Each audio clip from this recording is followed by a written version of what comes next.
everybody, welcome back to the program. Today we are talking about this brand new release right here. This is Elvis in Memphis.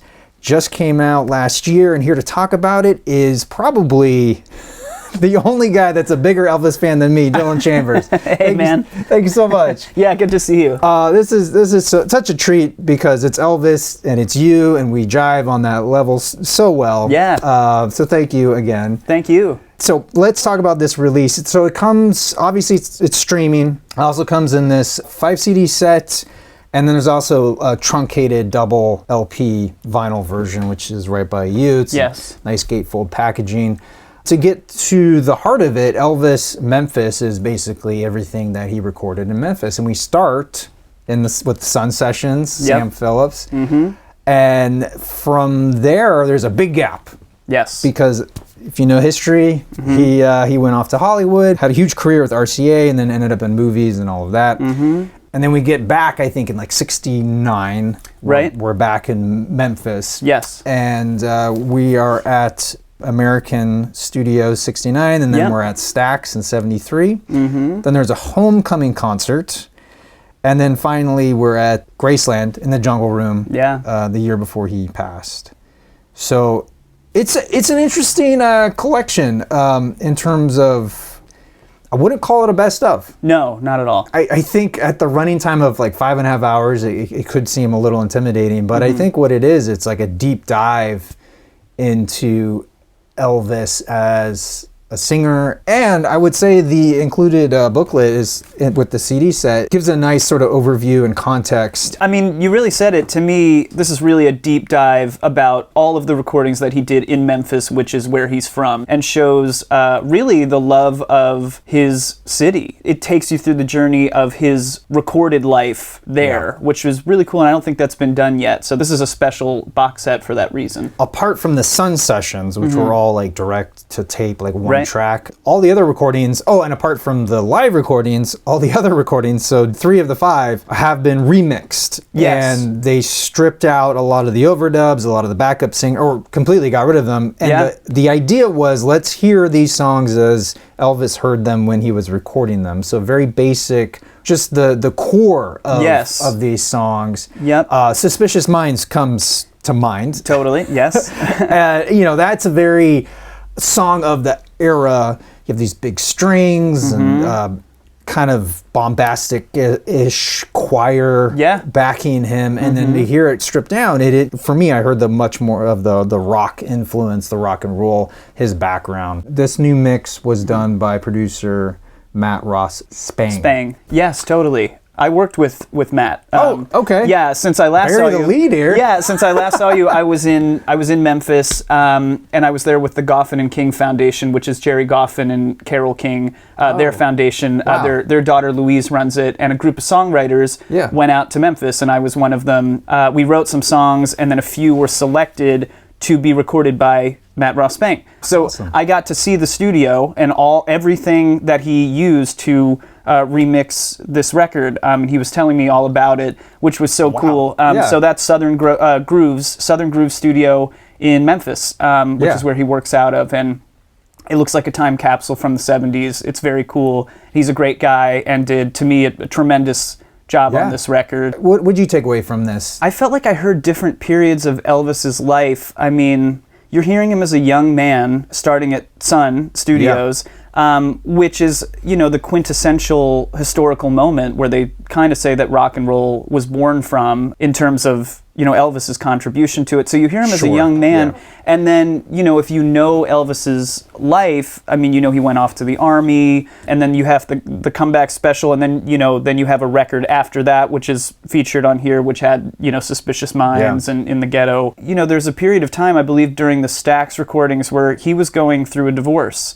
It really gave me this huge overview, like a bird's eye view into his life and almost his emotional life. I felt like I was there with him through these periods, listening straight down the line, the ups, the downs, the hits, the non-hits, all recorded in Memphis. One thing that struck me is how remarkably consistent he is as a vocalist. Oh, yeah. Whether something was a big hit versus not had nothing really to do with his performance or Right. even the band's performance. I thought that was interesting.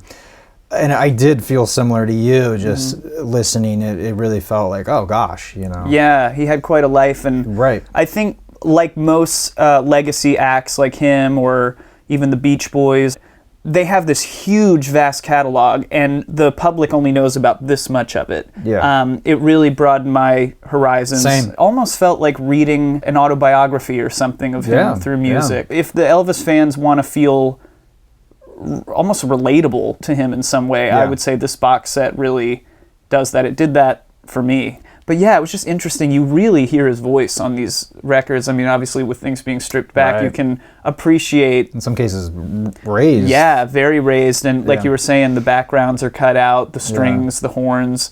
It just was another reminder of like, to me, he's one of the greatest vocalists of all time, just with the quality of what he could do, the control. It was just really highlighted. It was so great to hear it. One thing I really enjoyed was the live concert. Yeah. And it's not so much like the music as much as him talking. Right. I noticed that too. Like telling the fans to calm down. Yeah. And then getting somebody's name wrong. Right. Yes, I noticed that.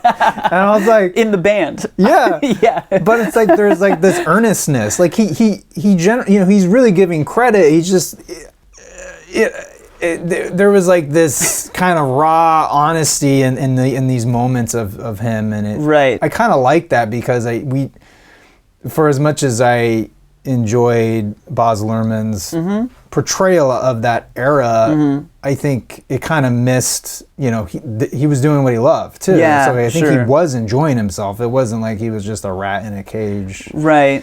Right. I mean, maybe eventually it felt like that, but Sure. at least for this Memphis hometown concert, it felt Yeah. like he was really having a good time. Yeah, I mean, that must be so special. And I know that he mentioned at the end, he said something, I'm going to get this quote wrong, but it was something like, they say you can never go back to your hometown, Yeah. but, with you, like, you guys proved that wrong or something like, basically he was saying, I feel so loved here. Yeah. And I think when you're an artist of that caliber, I can only imagine that you have major ups and major downs. And around that time, it seemed like, there were some heavy struggles going on. So I can't even imagine how wonderful that must have felt to perform in his hometown for all those people and feel that love. And it sounded like he was genuinely having a good time in these recordings.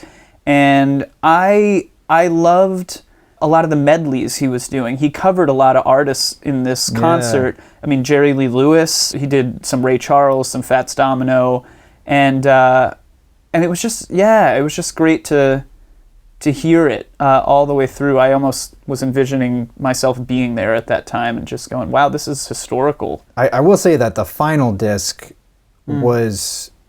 it struck me as sad. Very sad. And so you look at the song selections, the tracks, and even the way he sings them, there's like, here's a guy who like time has moved on from, like the sound has changed. Right. Here's a guy that maybe feels like the world has passed him by a bit and he's like isolated up in his castle. Sure, yeah, and he went through that quite a bit, from going into the army and then feeling like no one's going to remember him when he comes back and then having to do a comeback special. He's kind of had that up to, am I relevant, am I not?